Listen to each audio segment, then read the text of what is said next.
जयति पराशरसूनुः सत्यवती हृदयनन्दनो व्यासः यस्य आस्य कमलगलितं वाङ्मयममृतं जगत्पिबति भुजगभोगाभमुद्यम्य हृद्यं निजभुजं दक्षिणं लक्षणाढ्यं ललितमुद्रिक्तविज्ञानमुद्रं भज भज अनन्तमित्यालपन्तं प्रणतवान् प्राणिनां प्राणभूतं प्रणतिभिः प्रणये पूर्णबोधम् भवदवोष्णेन तातप्यमानान् भुवि परं नाथमप्रेक्षमाणान् भुवनमान्येन च अन्येन दोष्णा भवतु भीर्मा इति नः सान्त्वयन्तम् प्रणतवान् प्राणिनां प्राणभूतं प्रणतिभिः प्रणये पूर्णबोधम्. Gita is a vast ocean of knowledge.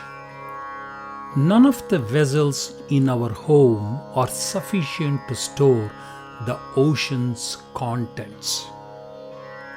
But even if we dip in this ocean of knowledge, it is very enlightening. By swimming across such an ocean, one can glimpse the vastness of knowledge. However, to experience the true joy of such astonishing knowledge, one must take a deep dive into the ocean called the Bhagavad-Geeta. By diving deep and searching the ocean bed, one can unearth beautiful treasures such as pearls and gems. One can get true understanding of the knowledge submerged in this ocean. Once we understand the message in Bhagavad Gita, sharing and spreading such knowledge is essential. While studying Bhagavad Gita, the depth of knowledge is essential.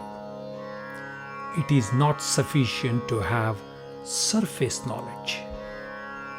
Knowing how many shlokas are in Bhagavad Gita or reciting some shlokas of Gita should not be the primary purpose of such a quest for knowledge. By understanding each shloka for its true meaning, one experiences the true depth of its message.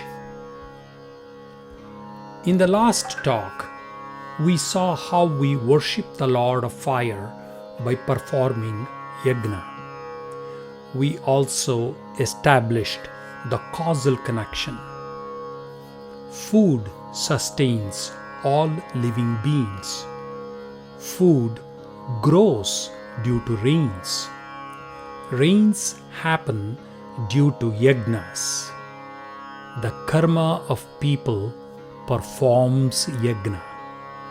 Bhagavan controls karma. The realization of Bhagavan occurs through the Vedas. Humans recite Vedas. The above causal connection is the circle of life referred to by Krishna. This wheel of life sustains life on earth and can also be considered the wheel of dharma. Bhagavan Narayana has 4 objects in his hands: Shankha, the conch; Chakra, the wheel; Gada, the mace; and Padma, the lotus. Shankha signifies wealth or accumulation of wealth. Wheel signifies dharma or giving.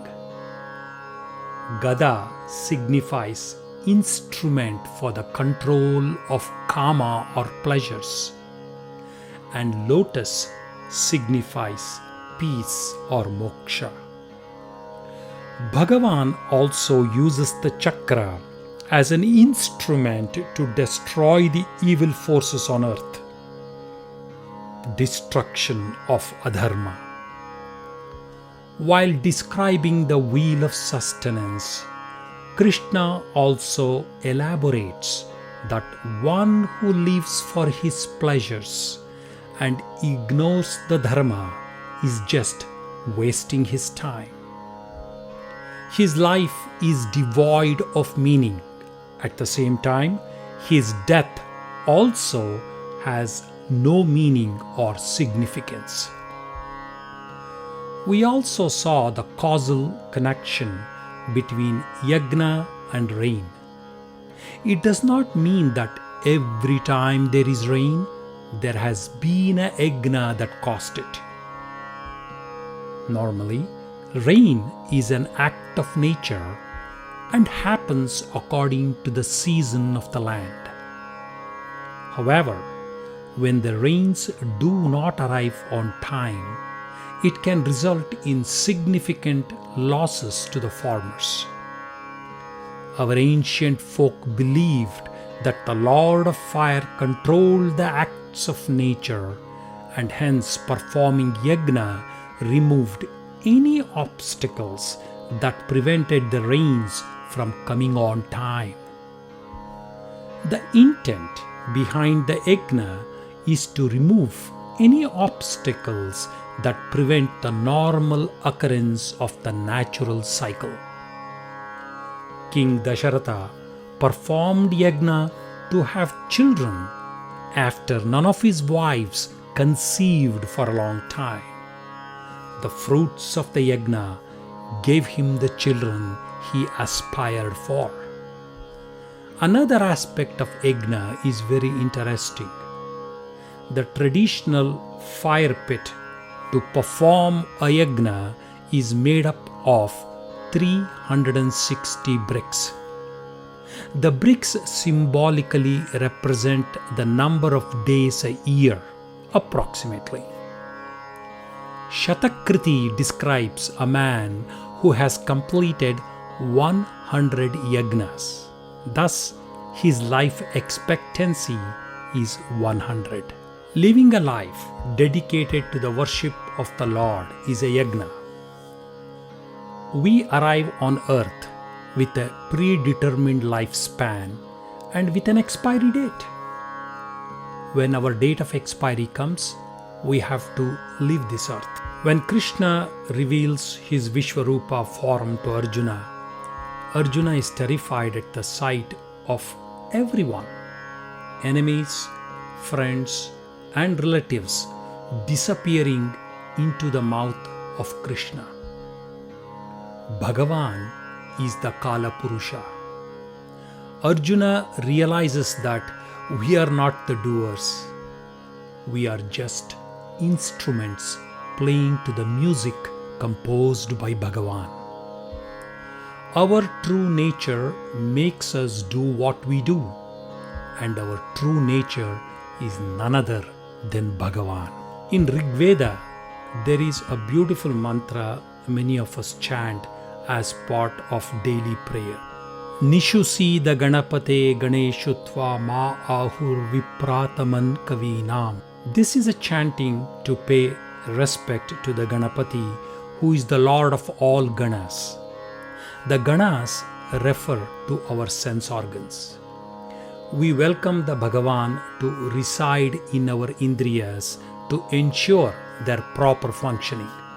The mantra says, "You are the omniscient of all the knowledgeable people in the universe. Without you, nothing in this world is possible." Thus, the mantra is welcoming the Bhagavan to come to reside in our jiva and make us worship him.